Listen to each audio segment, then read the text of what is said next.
Alright, hello, welcome to Lab 3. Are you ready to draw some stuff on the screen?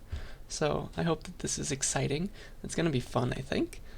So, the first thing that you'll do, and I don't really need to explain too much, is draw a triangle in drawtriangle.cpp. So, different from what you might have done in your Zybook or in class, this triangle is going to be right-leaning. So, there's got to be, if I zoom in, you're going to have to print some spaces before like the first one, before the second one, before the third one. And there are some helpful comments to get you through that. Please yell at me if you're having any trouble. That is the first part of this lab. And then triangles, you'll enter the size, and I should mention that triangle of size 2 looks like that, triangle of size 1 is just a single star, and then a triangle of size 0 is empty. Anything less than that is an error, and you will output an error message and stop the program. Okay, so that's the first part, and then the second part is the one I want to talk about a little more. So this one is going to be like the example from class where we're going to be graphing stuff, but your job is now more than just graph the function and the middle part of the axes meeting. You're also going to put a horizontal line for the x-axis, a vertical line for the y-axis, with a dash character, or it's called a pipe character. And yeah, so the idea of this is going to be that the user is going to enter a choice of 0, 1, or 2, and the starter code has that all for you ready already. Okay, so you don't have to worry about any of that. So it's going to output, ask the user for their choice, and get that choice. Okay?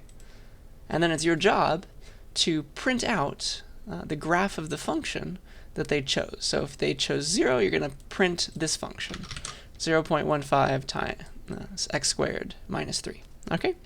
And then same for if they enter 1 and if they enter 2. And you know where to find the sine function now. That's in CMath. So I include a bunch of hints and instructions in the comments, and this is what the output should look like for each case. So entering 0 is that first function. This is what it should look like. It'll be so pretty when you get it working. And here's the second function, and then the final function. Okay, so that's what you should see on your screen when you're done and you've got it working. So I've included a bunch of examples, and I've written most of this code for you. Okay, so all you have to do is the body. So I've already figured out where y and x should range between, and in the body, you get to assume, remember, that you have a current coordinate to work with and figure out if it needs to be plotted. Okay, so you have x comma y, and you need to figure out, say if the user printed choice 0, or they entered choice 0, if your current x coordinate, if you multiply it times 0.15 times x, square it first though, and then subtract 3, if rounding that, because we're going to round to whole numbers, if rounding that number given your x, so 0.15 x squared minus 3, if that is equal to y, then we should plot that point on our graph. That means it was close enough and it needs to be part of our graph as a star. Okay? So if it was on the graph, print a star, and then continue to the next loop iteration.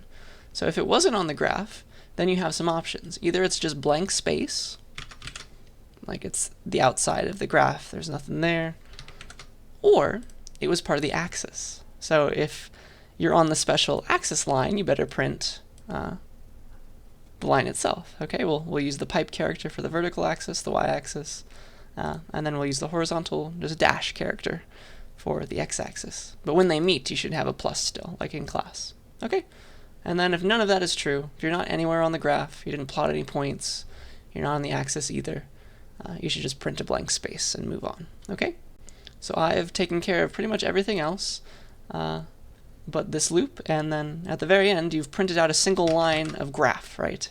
Maybe you've done this one line as my mouse is traveling. Then once you're done printing it, remember, we have to work on the next line, so we need to output a new line after that inner loop.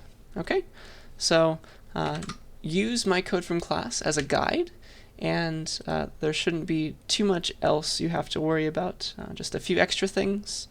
You're still going to be printing a certain graph, and just remember that it depends on what the user printed, what the user entered, which graph you're printing. Okay, so hopefully that makes enough sense. Start with your current coordinate, work on that and get it to make pretty graphs for you. And that is your lab, okay? So once you're done, you'll submit in the usual way, and the graphing calculator program will be twice the credit because it's fancier, okay? And that is all I think I have to say right now. So good luck with this, and please let me know if you have any questions.